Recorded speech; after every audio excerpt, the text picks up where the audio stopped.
starting to learn. We're holding on page Tzadikim Lamed Beis on the bottom, like 5 lines from the bottom, maybe 8 lines from the bottom, and we're in the middle of Hanani, Mishael, Azariah, and Daniel, etc. So we're gonna let's continue with this. We're gonna go into actually some very interesting Gemorahs now with Daniel and Nechemya, Sennacherib, Chizkiyahu, etc.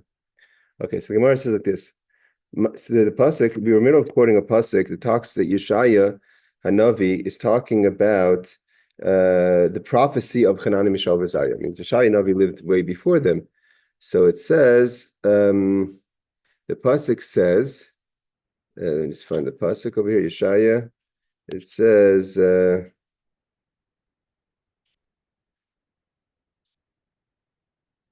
it says,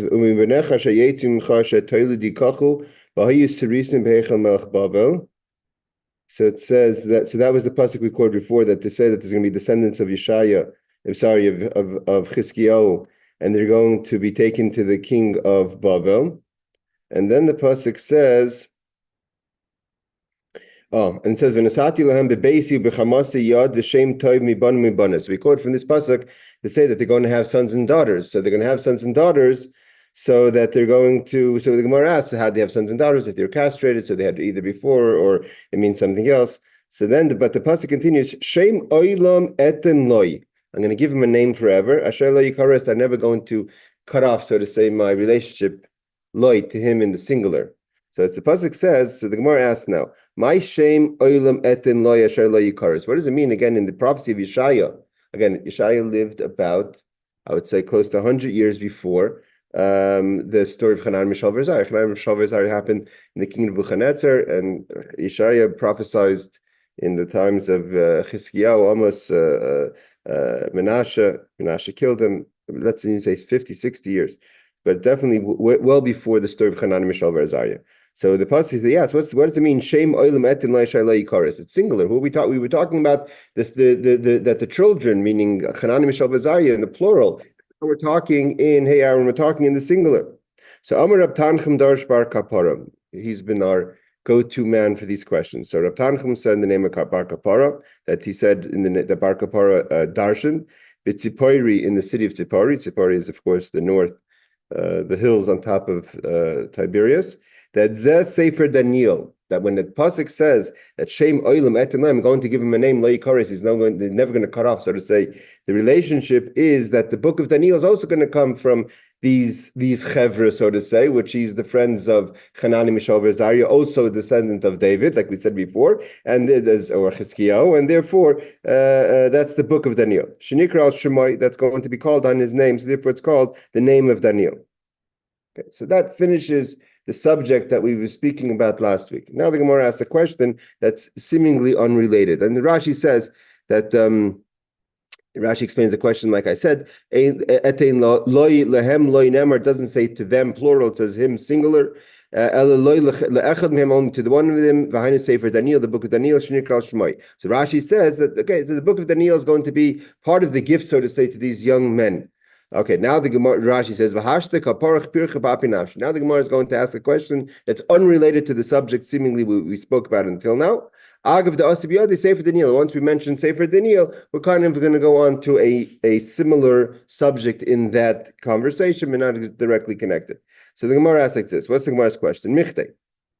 That's an expression of a question. Kol milu de Ezra Nechemya ben Chachilai Amreinu. He says we know that initially the book of Nechemya was together with the book of Ezra, and Ezra and Nechemya were the leaders of the Jewish people post the destruction of the first temple. After Daniel, after the story or around the story of Purim, Ezra is the one who finally, with the help of Nechemya, bring the main aliyah, the people who went back from Bavel and other places that he gathered to come to Eretz Yisrael, built the second base of Mikdash, did another covenant. So Ezra was like, so they say, was like the Moshe Rabbeinu of his times. He was the scholar and the leader and the teacher. Nechemya was more of the facilitator. He came with the army. He was a minister. We don't know exactly. Maybe the Gemorah is in this place or somewhere else discusses who Nechemya was and who Ezra was. I mean, Ezra we know, but Nechemya, there's different opinions who Nechemya was. It could be all kind of opinions. I think even there's some opinions he could have been Mordechai. So he says like this. So the Gemara asks this: Michte kol mil de Ezra Nechemya ben Chachiloi Amrino. Who said most of what is written in Ezra, if you put them together, is the book of Nechemya. Nechemya said it. Ben Nechemya ben Chachiloi, my time ilai ikre sifra al shmei. Why did we not write a name on Nechemya? Okay, today we have Nechemya as a separate sefer, but then they didn't have it as a separate sefer. So the Gemara asks why? Why would we have not had, if he was one of the main, so to say, authors and a person who's conversing in the book, why would we not have a name in his a sefer in his name? So there's a reason for it. The Gemara asks the question. Obviously, there's a reason. The Gemara answers: Amar Rabbi Yirmiyah bar Ava, Rabbi Yirmiyah said, "Nipnei shehechzik toivel atzmai." He wanted credit. Hechzik toivel atzmai means he expected God to thank him. He did good things. He did do good things, but he wanted to be recognized and acknowledged, and he wanted to cash, so to say, his chips in. Shenemar, how do we know? There's a pasuk. A verse says that the verse is in Nechemya. At the end, this is part of Nechemya. It says, I'm going to read the pasuk itself. Zechar li elikei l'toiva. Remember me, God, for good, for the good that I've done. Kol asher asisi alam hazeh, what I did for the people. Right? Remember me. I want to cash in my credit. I've given myself over, dedicated to the people. Remember that. So he says, Zechar li elikei l'toiva. Because he wanted credit for what he did, therefore he wasn't worthy to have a sefer called after him. So the Gemara asks a question: if that's the case, David did the same thing. Nami Meimer, he also said, he said, Zachreni Hashem b'tzoyna mecha, pakdeni b'shua secha.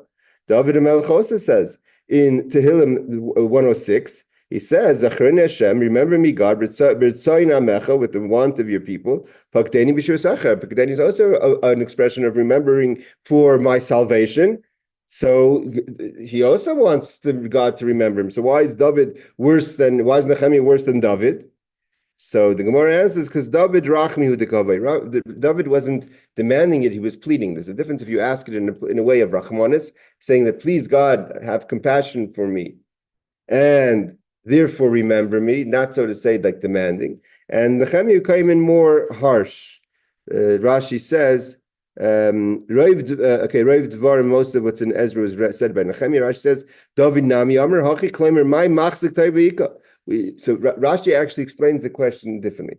Rashi doesn't say that David also asked. If David said it, that means he's not really asking for. He's not asking for recognition. It means we don't question David's dedication. But if David said it, so why is he? So obviously it wasn't a machzik teva. He wasn't looking to cash in to be recognized. I mean that's just the way of talking. One answer is no, because he spoke differently. The Mefarshim say, I mean, he asked it in a way of compassion. He asked it in a way of more demanding. The Anaf Yosef I have over here. He says the Anaf Yosef says the difference is that in the pasuk that we have in Nechemya. Nechemya says the pasuk Zachra li elikei l'toiva Lakim. We know those who paid attention in Shabbos in Parshas Bereshis in the book of Bereshis. Rashi tells us a few times the name of Lakim is the name of judgment. The name of Yud Kei Vav Kei Havaya is the name of compassion. So Nechemya used the name of Lakim, the name of judgment, saying, I deserve it. Even if you're going to look in a way of judging the situation, I deserve to be protected. David, if you look at the pasuk that David says, he says, Zachreni Hashem Yud Kei Vav Kei. He's asking God for compassion. So that's where the Anaf Yosef says that we see in the names themselves is not. We see that how they were approaching what they felt that they deserved. David was asking for compassion, and Nechemya was asking for judgment. It means rightfully so. He also quotes over here, if you look at, if you want to go to the judgment, it says, a person should never demand from God that God owes them. Like it says, the pasuk says, who came before me and I'm going to pay up. I mean, there's no situation that God owes a person. If a person didn't have God's help, even in their own service of God, If not for God helping us, even in our own avodah, in our own service, we wouldn't be able to do anything good. So therefore, when we ask Hashem, we're asking lifnei mishur zadin, above the letter of the law, because the letter of the law, we're not. None of us are worthy. Rabbi Yosef disagrees, and Rabbi Yosef says, we'll continue back in the text. Rabbi Yosef disagrees, means there's no real difference between what David said and what Nechemya said. He's not going to get into this is Rahmanis and this is din, this is judgment. He said Nechemya felt he deserved that God should protect him, and David was more pleading for God's protection. He said they're similar. It's not such a major difference to say that therefore Nechemya should be punished, so to say, that although he was a big character, he doesn't get a sefer. I have to check. It may be one of you have a commentary in the bottom why at the end we do have a sefer called Nechemya. I'm not sure what that breakup. At what point did they divide Ezra and Nechemya? If anyone has any insight on that, please pipe in on that. So he says like this. Rabbi Yosef says, so why don't we have a sefer called Nechemya? In general, Nechemya was harsh. That we know. Nechemya was tough. He came with soldiers. Well, Ezra was more the Rebbe, the teacher, the leader, while Moshe Rabbeinu was everything, right? But in this kind of case, they were a team. The stick and the carrot kind of situation, if we could say that. Nechemya came with soldiers. The law was the law. There was no. Nechemya didn't have to negotiate. He came with the name of the king. He came with soldiers from the king of Persia. From the Persian soldiers, he represented the king. If he said there's a law, when he said they had to get rid of the non-Jewish wives, it wasn't a question. Close the stores on Shabbos, it wasn't a question. Nechemya came in and exercised force. So in general, his attitude was tough, and that was required at the time. The Jewish people we learned before that even the high priest Tzadok's children were married inappropriately. Some people say they were married to non-Jewish women. The Kohen Gadol's wives, children. So Nechemya had to come in with a very hard hand. So his attitude was in a hard hand. So he spoke in a hard way. So Rabbi Yosef said, because he said, "Shesipa beganusin shal Yerushalayim." He didn't talk nicely, to put it lightly, on those before him, meaning the righteous people before him. Shenemar, because there's another verse that we find in Nechemya. Again, Nechemya ends up being a book at the end. At the end, God does give him his book, so to say. So it says, I'm going to read the verse inside in Nechemya 5. It says,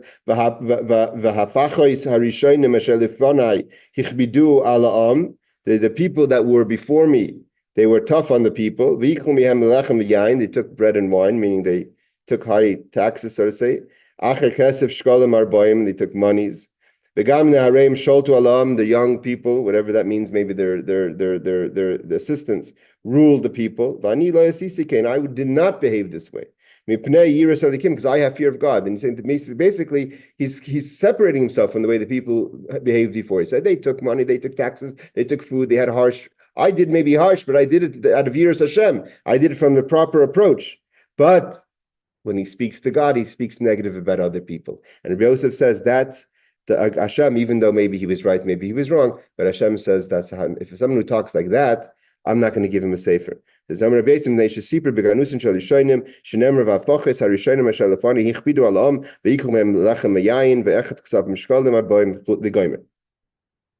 So therefore, he wasn't going to get a book, a sefer named after him.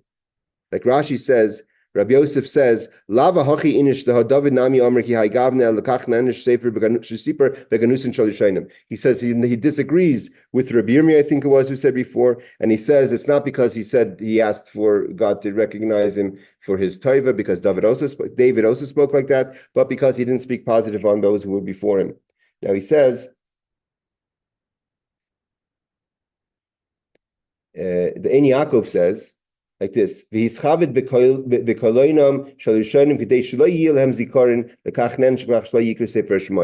what did he want when he spoke about the negative? What was he trying to accomplish? So the Ein Yaakov says that he wanted that they shouldn't be remembered because they didn't behave properly.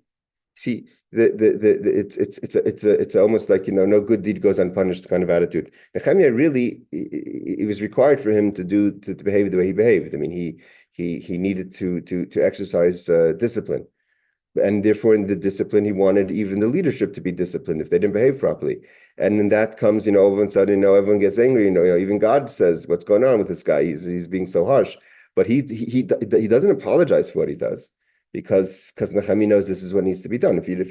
Even if Hashem, so to say, disappointed in him a little bit, he says this is what has to be done in order for the Jewish people to go from the transition that needed to start the second temple. There's going to have to be some people that are, it's not a popularity contest.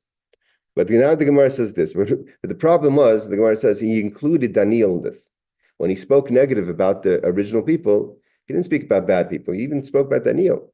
But after Daniel, even Daniel, who was greater than him, not just older than him, but greater than him. Sipra, he spoke negative. And means he included Daniel in that.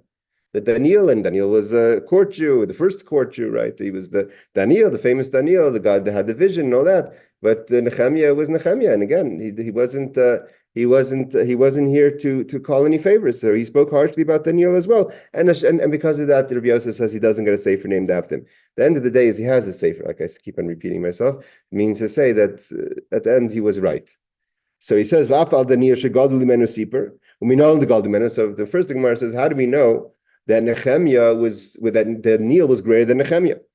So it says the Chsiv now because we want to talk about the greatness of Daniel, because it says Ver'isiani Daniel, that Daniel talks about a vision that he's seen.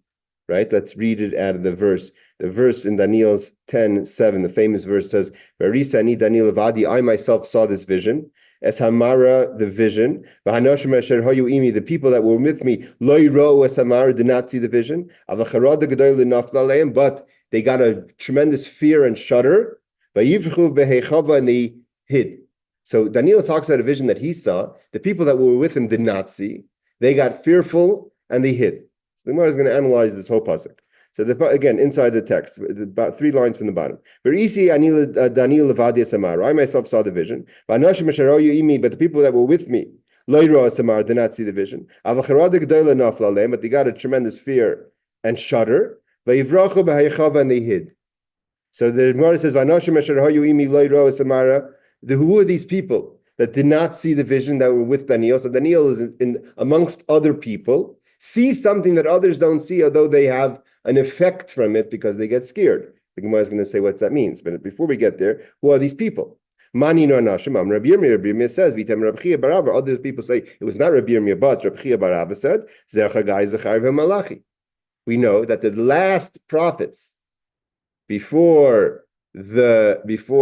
the times of the second temple, the prophets that came and said, "This is where the place of the altar was." I mean, it was the transition of the books of the prophets. You go from the early prophets, let's call them Yeshaya, Yirmiyahu, even that lead us into the destruction of the temple, into the exile with Yecheskel. Then we have the final prophets of Chagai, Zechariah, and Malachi that are the prophets that are prophesying more in the times of the rebuilding of the second temple. And what was very important, again, we don't know, who Chagai, Zechariah, and Malachi are, we don't know 100%. Again, I think even there we have a question. Mordechai could be one of them, and even Nechemya himself could be one of them. But just let's take the names as they are separately. So Chagai, Zechariah, and Malachi are the last prophets. They all are in Treas, they all have their own little book of prophecy. And they're with Daniel, see the vision. He sees the vision, they don't see the vision. So from here, the Gemara comes to the conclusion. We're going to turn to the page 94a. So Inu Adaf Minei. So it says he was greater, they were greater than him. The Ihu Adaf Minayu. In one way, they were greater than Daniel because they were prophets. Daniel was not a prophet, he was a visionary. He was a court Jew, he was a facilitator, he was a visionary, but he wasn't a prophet. Chagai, Malachi, and Chagai, Zechariah, Malachi were prophets. So they were greater than him, and nevertheless, they saw the vision. Like Rashi says, I did the Garura Ba'al Maktani Hachel Milsa Bapinavshi Brev Sarmenik Suva. Okay. The Gemara says it's not important to know if they were greater than Daniel or not. But either way, Viyu Adif Mineu, he was greater than them. Inu Adif Minei, the Inu Naviye. Why were they greater than Daniel? Because they were prophets, and he was not. Viyu Lav Navi, he was not a prophet, he was a visionary. Not the same thing. The Ihu Adif Minau, and he was greater than them. The Ihu Chazeh, he saw the vision. The Inu Lechazeh, they didn't see. Now the question is, what does that really mean? That he sees a vision, but he's not a prophet, and they're greater than him because they're prophets, and he's not a prophet. So we'll get to first some commentary to give us a little insight on that. But the Gemara says that and because of that, the bottom line is that Daniel's great, And Nechemya is talking about Daniel, and that wasn't okay, so to say. That's why he didn't get a book initially again named after him. He says over here, just to quote some Rashi says, I forgot that Rashi. Rashi says over here, I'm going to read the Rashi on the last Rashi on page 93b. It says, "My Ninu, who were these people? Shahayu Imui that were with Daniel when he saw the vision." It's Rashi says the Gemorah Chagai Zachariah Malachi, the prophets of Chagai Zachariah Malachi. Even Shehem Leiro, because they didn't see the vision. Who run? He did see the vision. Rashi says, "Oh my God, from that perspective, Daniel was greater than them." And if Daniel was greater than Chagai, Zechariah, Malachi, and they were prophets, the Havanuviyah, that they were prophets, Shema Minah, from here we see the God will have him in Nechemya. He was greater than Nechemya. And nevertheless, Nechemya did not hold back from criticizing even Daniel, that Daniel was greater, because Daniel is greater than the prophets, and the prophets are greater than Nechemya. Why do we know that Nechemya? How do we know that Nechemya, maybe Nechemya was greater also than the prophets? The Gemara said no. Rashi says no. They have a navi. He definitely wasn't a navi. Nechemya was surely not a prophet. And nevertheless, he talked about Daniel. He didn't exclude Daniel when he criticized those before him. Daniel, and why was Daniel before him? So now the Rashi teaches us. Daniel, that we know that there was different exiles in the first temple from Judah. Means we're going to learn soon, if we get there this week or next week, about the 10 lost tribes and the north and the south. But in the south itself, it means the kingdom of Judah, the kingdom of David. There was first Yechanya.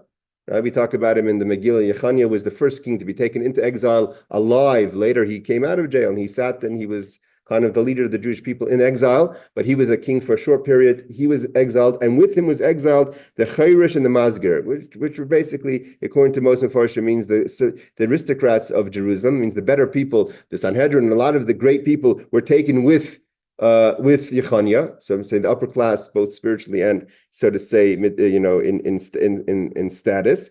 Nechemya did not go with that group. So Daniel went with the first group. Nechemya does not go with that group. He came.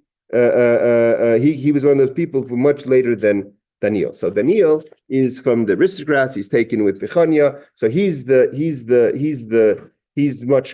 than Nechemya. And then nevertheless, Nechemya didn't exclude him. Rashi says when he criticized those before him. Okay, let's go back to the Talmud. The Talmud says like this. Now the Gemara is going to say. Why the Gemara is going to analyze the famous question, the Gemara, why did they shudder? If you don't see something, why do you shudder? This is a famous in Chassidus from the teachings of the Baal Shem Tov. We quote this Gemara many times. So what does the pasuk say? That Daniel has a vision. With him is, now we know, Chagai, Zechariah, Malachi, the prophets. They do not see the vision, but they shudder and they hide. That means that's how frightened they are from something, but they don't see it. So why are they frightened? The Gemara says, if they didn't see the vision, why were they scared? Why were they just oblivious? Why weren't they just minding their own business while Daniel sees this vision? Where is the fear coming from?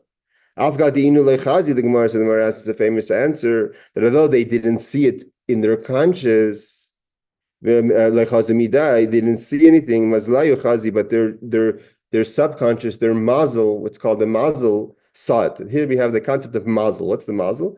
Chassidus explains their outer soul. It means there's a part of the soul which is the conscious part of the soul that's in their body. So if you see it, you know it, you hear it, you taste it, you understand it. That's the conscious part of your soul. There's the subconscious part of your soul, which is called the mazel, which is the outer part of the soul. The outer part of the soul sees things, but it doesn't go into your conscious. But what it does do to your conscious, it could bring an unidentified reaction in your conscious. Meaning to say that they got scared, even though they didn't know why they got scared. They had a fear that came over them. They don't know why, because they didn't see the vision. And that's the concept that your mazel could see something you don't see. The Baal Shem Tov teaches us that this is the reason why there's bas calls. Why are there voices in heaven? The Baal Shem Tov says, the Gemara tells us all over the Gemara, there's different voices that call out on a daily basis. do tshuva, God crying about the destruction. If no one's hearing the voices, right? I haven't heard the Baskol in a while, and I'm sure maybe others haven't heard the Baskol. So what's the point of this voice that no one's hearing? So it's based on this Gemorah. The Baal Shem Tov says, you don't hear it, but your mazel hears it. And just like these people got scared, not knowing why, so too, a person could sometimes get a feeling of tshuva, not identifying, why did I get tshuva? Why did I get a shudder? Why do I feel I want to return to God? What's the basis for that? There is a basis, because your subconscious, the outside part of your soul, your mazel has identified an opportunity to bring you back to tshuva, and it gives you an unidentified feeling of tshuva. So to over here, they had an unidentified feeling of fear. So it says, Ravina says like this, based on this, that there could be this outside force that could affect you even though you don't know why. So the Gemara says, based on this, I'm going to go back a second to explain the difference between Daniel and Zechariah just in 1 second. The Gemara says like this, that Amr,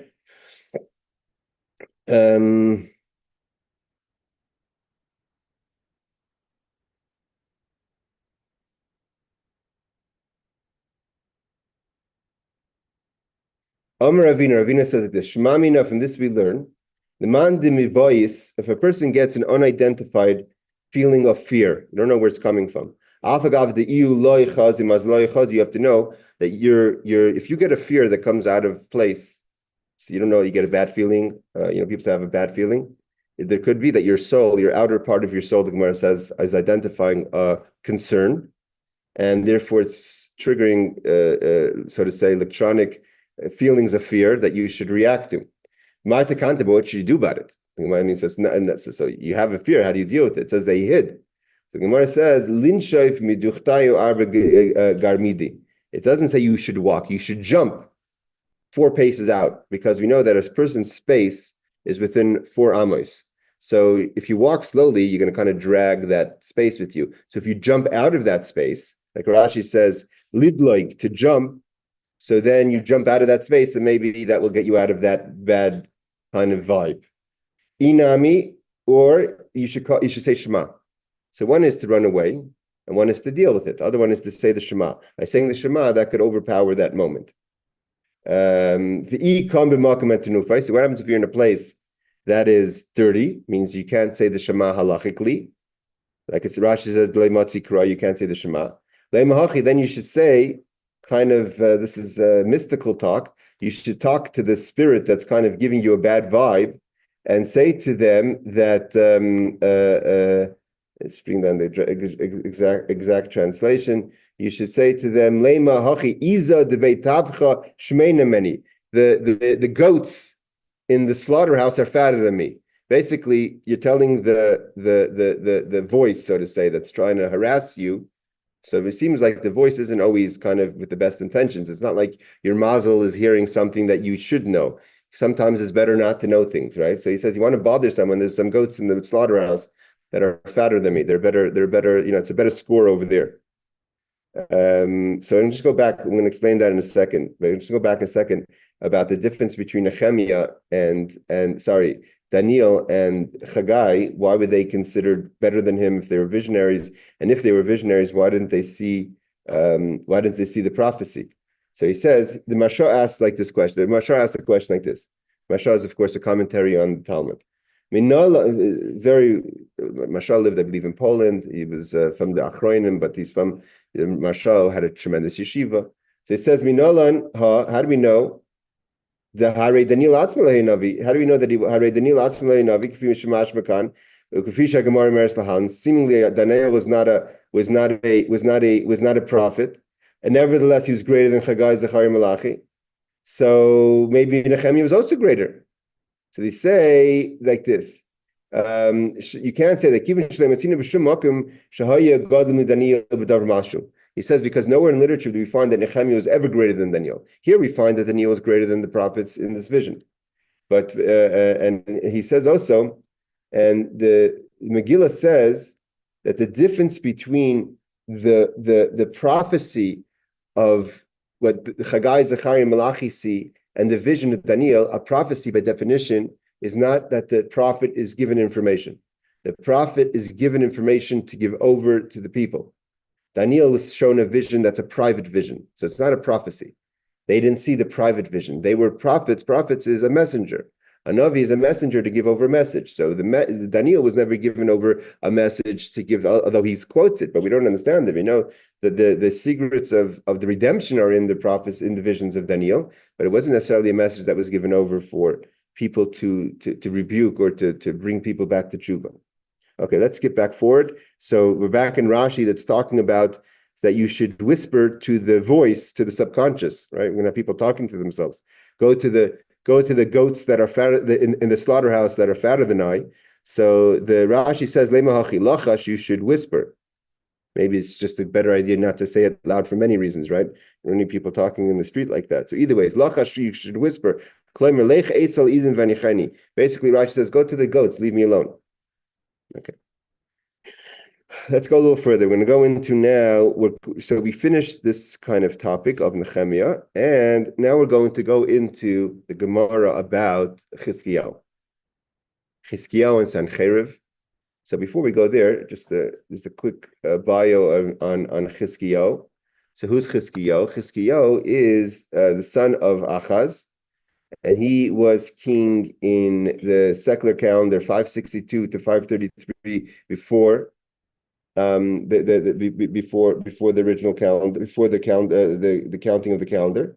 So he was in the times of the tail end of the first temple. When he was the king of Judah, the 10 tribes were exiled. He was considered a pious king. He got rid of all idol worship. He was sandwiched between two bad kings. His father was Achaz, which is an evil king, and his son was Menashe, was a horrible king. Menashe, we're going to learn about Menashe.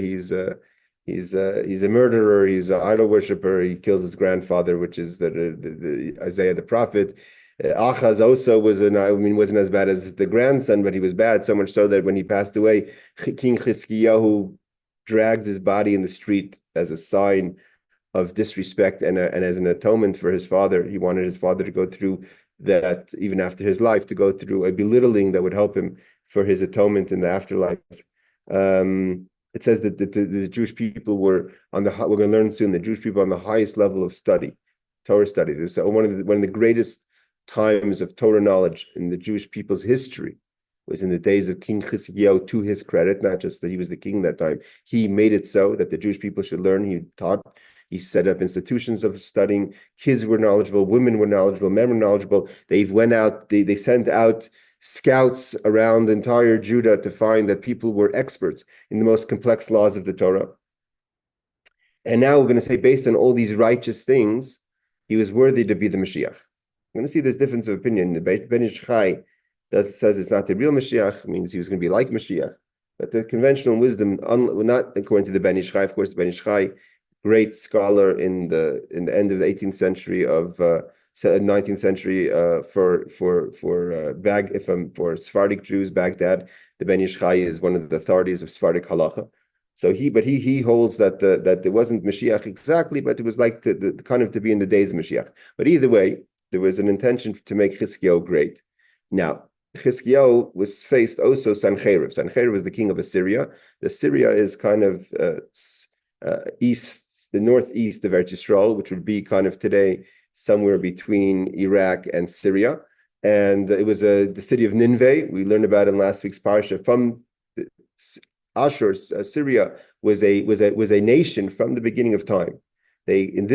Sennacherib was from the last kings. When Nebuchadnezzar became king of Bavel, he took the nation of Assyria, and they didn't exist anymore. Meaning to say, other nations that he conquered Israel, he conquered Mitzrayim. We still know that Mitzrayim is still a location. Even he conquered, even when he was conquered by the Persians, Bavel stayed Bavel. But Nineveh, the city of Nineveh, Ashur, Assyria, it ceased to exist as a nation, although it was there from Mamish.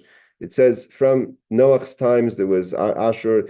We read in last week's parsha that the father of the people from Nineveh moved away from the Tower of Babylon. They didn't want to be part of it. That came back to bite them 2,000 years later. Okay, so but either way, Sennacherib conquered the world. He conquered the north tribes. He Magilo, like they say in Hebrew, because what he did was when he conquered nations, he moved the people around. So he moved the people out of their countries. He didn't just conquer them, he relocated. He did a relocation. And the reason he did relocation was as a way of rule. But if a person stays in their country, they feel connected to the country. They have nationalistic feelings. In order to keep the people from rebelling and keep this, so he totally changed. He was involved, so much so, halachically, when the Torah says a person from Egypt can't become a Jew, or a person from Moab cannot become a Jew, or certain people cannot become Jewish, it's not halachically applicable anymore, because today Egyptians are not the initial Egyptians, or today the people from Moab are not the initial people from Moab, because Sennacherib went and mixed up the world. So I guess, Mida Keneged Mida, his punishment was that he was mixed up and his nation ceased to exist.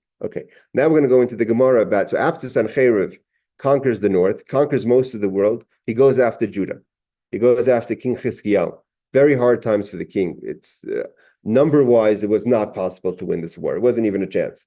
The Nebuchadnezzar, the king of Babylonia, came with maybe 10%, had a 10% size army. We're going to learn that the size of the army of Nebuchadnezzar, they camped against the Jewish people, comes up 3 times in history. One time is this week's parsha, the same size of the people that fought Avram Avinu in the 4 nations and the five kings and the 4 kings. The 4 kings had the number. That's how great the number of Sanhedrin, that size army fought Avram, or Avram fought them. The second one was the story of Sennacherib and Chizkiyahu. And the Gemara tells us now in Sanhedrin that when Mashiach comes, that's going to be the size of the fight, of the great fight before the coming of Mashiach. It should be B'chesed V'rachman. Okay, now let's quote the verse. The verse is like this. The verse is in Yeshaya. Yeshaya, again, is the prophet in the times of Chizkiyahu. And he's not just the prophet in the times of Chizkiyahu, he's his uncle / cousin, brother. He's related, he's from the house of the king. Meaning the prophet is from the house of the king. I believe, according to most people, he's the uncle of Chizkiyahu. And later becomes his machatanim, or his father-in-law. Chizkiyahu marries his daughter. So in a lot of the prophecy that we have specifically about this crisis of Sennacherib is we know from the prophecies of Yeshaya, the famous Haftorah. We say on Achron Shal Pesach, the prophecy of Mashiach is about this time, the prophecy of the time of Chizkiyahu. So he says, the pasuk in Yeshayahu 9:6 says like this: Lemarbe hamisra u'l'shalom ein kates al kisei David v'mamlachte. Lahachin oisei u'l'sa'ara b'mishpat u'b'tzedakah v'ya'atev adolam kines Hashem tzivakos ta'aseh. So what's this pasuk mean? The pasuk is like this. The pasuk says that the government may be increased. The marba hamisra. Misra is the government.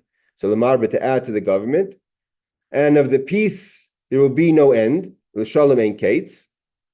And al kisei David v'mamlachte lahachin oisei l'sa'ada, for the kingdom of David, etc.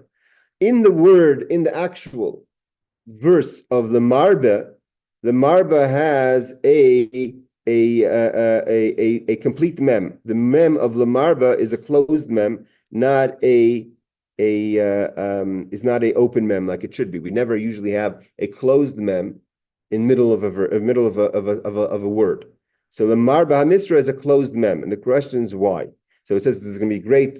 It means the government is going to be expanded. There's going to be no end to peace. We're going to see what that means in a second. Again, we learned from about Tanchum, who says in the name Bar Kapara, in the city of Sipori. Why always, traditionally, a mem that's in middle of a word is an open mem, known as a small mem. And here we have a closed mem, or in Yiddish known as a shlos mem. So here, because the Torah is coming to hint to us something. God wanted to make King Hezekiah the Moshiach, famous Gemorah. The Sennacherib Gog Magog, and the Sennacherib, the king of Assyria, of Ashur, that was coming to battle against Hezekiah, that should be the battle of Gog Magog, the famous battle before Mashiach comes. That would happen then. So Hezekiah would be the Mashiach. The battle, the nation that was destroying the world, conquering the world, Gog Magog, would be Sennacherib, and that we'd all be living now 2,000 years after that. Yes, Aaron. Humans can't make the Mashiach. Who? Kings are human, and humans can't make can't say this is going to be Mashiach. Only Hashem can. So I don't understand. That's where the Talmud says, because of Kadosh Baruch Hu, God wanted to make Chizkiyahu Mashiach. It was Oh, God's. So so God what wanted. happened? Wait, just one last thing. So what happened that God did not make him Mashiach? We're going to discuss it. We're going to learn it right now. Okay, thank you. Patience, my friend. So it says, because Kadosh Baruch Hu, last is Chizkiyahu Mashiach. God wanted to make Chizkiyahu the Mashiach. The Sennacherib Gog Magog, and to make Sennacherib the Gog Magog. Amar Midas Hadin of Kadosh Baruch Hu, the attribute of judgment, stepped in and said to God, 1 second, time out, before you make Chizkiyahu the Mashiach, Rebbeinu Shalom, ruler of the world, Ma David Melch Yisrael Shomer Kabed Shir Sishbachas V'nechalei Sisei Mashiach, if King David, who said the whole Tehillim, all the Psalms, praised God constantly, you wouldn't make him the Mashiach. Chizkiyahu Shasisu like Kol Anisim Alalu. All the miracles, I'm going to say in a second what these miracles were. You made all these tremendous miracles for Chizkiyahu. He doesn't say praise and you're going to make him the Mashiach. Taseo Mashiach. Lekach nistam miyad. Lekach nistam. That's why God closed the mem. It was open. The misra, the marba misra. He wanted to add to the government, to make Chizkiyahu not just king but Mashiach. But when the attribute of judgment came in and said, 1 second, where's what kind of, David was a much better, was much more grateful to you. He's saying to him all day, where is Chizkiyahu's gratefulness? Let's see what Rashi says. Rashi says, Mem shebetevis lemisra sosum. The mem in the word lemisra is closed. Lekach nistam. Why was it closed? So Rashi says, Leimer nistbu hadvarim she'ol machshava v'leinasu. God had a thought to do something, and it didn't happen. Why? So Lashon Achar, one idea is Shabikash HaKadosh Baruch Hu listem tzaraseim shal Yisrael. What was God looking to close? So Rashi learns that the closing wasn't on the idea. The closing on is the effective idea. That God wanted to stop all the pain, all the tsaras of the Jewish people. Why? Shabikash Lasayis Mashiach. If Chizkiyahu would have been the Mashiach, then the Jewish people would not have any more tsaras. So therefore, but that idea was canceled because of the attribute of judgment, passing judgment. Umayri Rabbi, the Rashi says, my teacher, Pirish, that's not referring to God's closing his intentions, but Chizkiyahu closed his mouth. I've heard Pharaoh Wine, others who say Chizkiyahu wasn't oblivious. It was a choice. He chose not to praise. He chose not to be the Mashiach. I'm not going to. That's a conversation above my pay grade. But Rashi seems to allude to that. It says, his mouth was closed. Doesn't Rashi? You could learn Rashi to say that just telling us a fact, or you could say that was a choice, that he closed his mouth and he didn't say Shira. What miracles should he have been thankful for? Not just Shira in general, that we're always thankful to God, but specific things that was part of the crisis, so to say, that could have led up to the days of Mashiach. So Rashi says, Kol Anisim Alalu. So Rashi says there was two major miracles that he should have praised God. One is Shenitzum Sanhedrin. Okay, so we're going to learn as the Gemorah goes on what happened. But basically, Sanhedrin again is a world conqueror, dividing the people, moving the people, and he goes and he eyes Jerusalem. Now you have to understand, when he eyes Jerusalem, he camps outside Jerusalem. Judah wasn't just Jerusalem. Judah was a nation. Those the cities that he up until he destroyed, killed, murdered. Try to, that Chizkiyahu had the famous water that he protected himself through the pools of water, the Chizkiyahu's water system that he had to be able to have fresh water while there was a siege.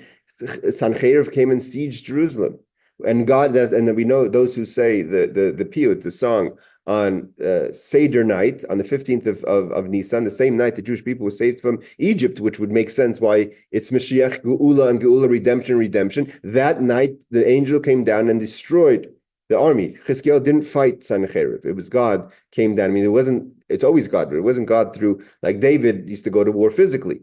In the hand of God, of course, of Shem Hashem, in the hand of God, we're going to be successful. Chizkiyahu lied in his bed. He didn't do nothing.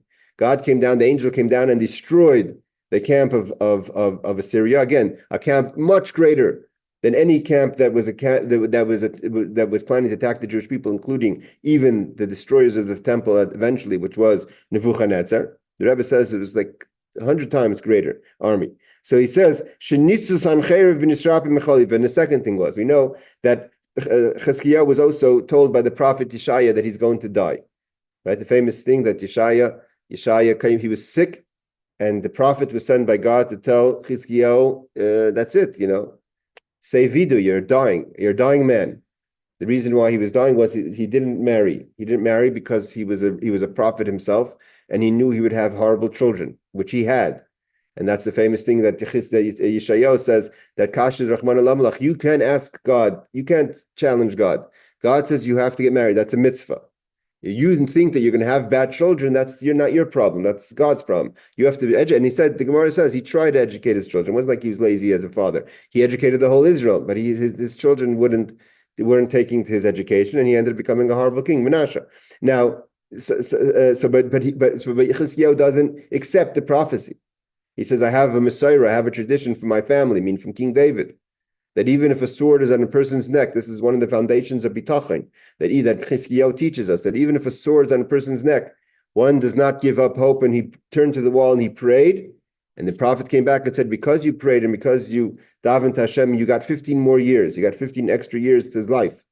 But he doesn't thank God for that. So he doesn't thank God for Sennacherib. It wasn't even his battle. He couldn't even say that he fought it. God saves him miraculously from Sennacherib. He's miraculously healed, and Chizkiyahu recognizes the miracle. But doesn't praise God. So Midas Hadin says that. So because of that, God doesn't go forward with that plan, so to say, of making the Chizkiyahu the Mashiach. I just read a few ideas, and maybe we'll stop here. We'll go a little further. He says like this. Again, the Ben Yehoidia, which is again the Ben Ish Chai, the great authority of halacha. Ben Ish Chai is a halachic and also Kabbalistic teacher for Baghdad Jews today, the Sephardic poisik of the Sephardim of the later generations. He writes it. He says it doesn't mean that it was actually going to make Chizkiyahu the Mashiach, as if the redemption was supposed to come as we know it.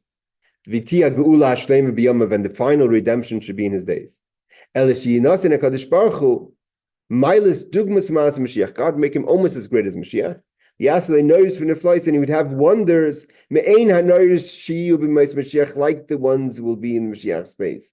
But it's not going to be the Mashiach himself. I think, but most people don't learn the Gemara that way. Most people learn it that Mashiach was supposed to come with Chizkiyahu. I think the reason why the Ben Ish Chai says that is because how much has happened since then, and to say that the Mashiach, that the moment that we were talking about the destruction of the first temple, the exile of the first temple, the destruction and the building and the destruction of the second temple, the exile, the murders, the Holocaust. I mean, what has happened since the stir of Chizkiyahu, and he doesn't praise God and Mashiach doesn't come? Maybe the Ben Ish Chai is having a little bit of an issue swallowing that. But he said, in another commentary, he says, talks about the prophecy that there's going to be a person called Chizkiyahu.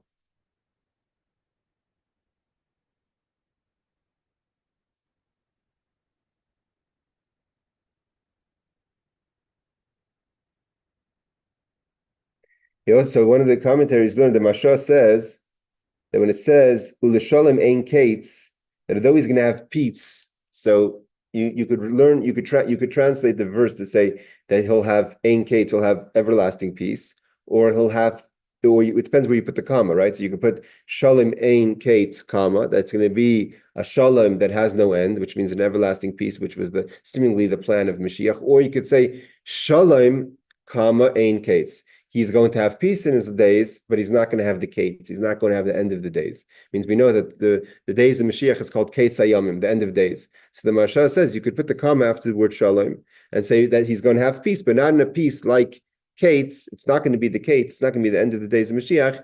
It's going to be a partial peace, because of course it's a peace that comes with turmoil afterwards. So let's go further a little in this story. So God doesn't want to make a Mashiach, but then all the creation jumps in, like what's going on over here. So it says right away. It says Miyad Pascha Or. Back in the text. Immediately the earth jumps up and says, and he says, let me say praise. You want to hear praise? I will praise you. Let me praise you. Eretz means Eretz Yisrael. The old Eretz is Eretz Yisrael. Eretz Yisrael said, let me praise Hashem.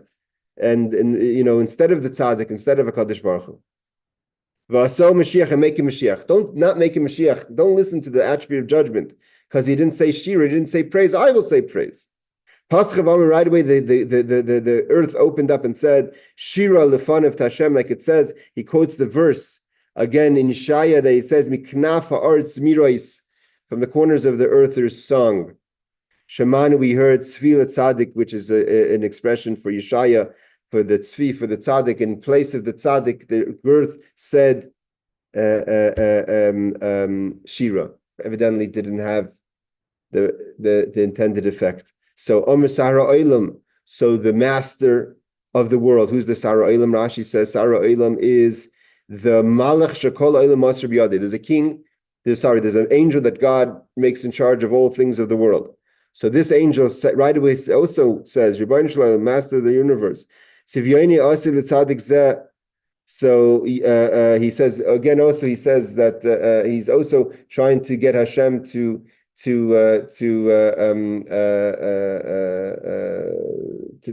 accept. He says the angel of the world said before him, master of the universe, perform the will of this righteous person. Means bring him the Mashiach. So the pasuk says, the divine Yatza Baskal, a voice went out and said, Razili, it's my secret, it's my secret. Means it's going to have to remain secret. It means what the tzaddik wants, the Mashiach is going to come, it's going to have to stay a secret. It's not going to come into being. Like he says, Shamanu tzvila tzaddik Sara Olam Amar Aset Tzivyanis tzaddik, do the will of the tzaddik. So God answers. Rashi says, Razili Nistarish Lihain Vani Yedei Amam Akiv. There are secrets for me, and it's going to be. This is why it's going to be a holdup. So Amar Navi. So the prophet says, Oili. The prophet saying Oi, like the word Oi. Like Rashi says, Admasa Yavim Mashiach. What's going on over here now? Because of this, how long are we going to have to wait now that Chizkiyahu is not Mashiach? Yotze Baskal, the Baskal came down and said, Baigdim, Begad, Baigdim. So he says, what does it mean that the Baigdim is a person who's a Baigid, is a person who's rebellious? So he says, what does it mean that Omerava Vitem Rabbi Yitzchak Ad Asu Bezuze, that's going to become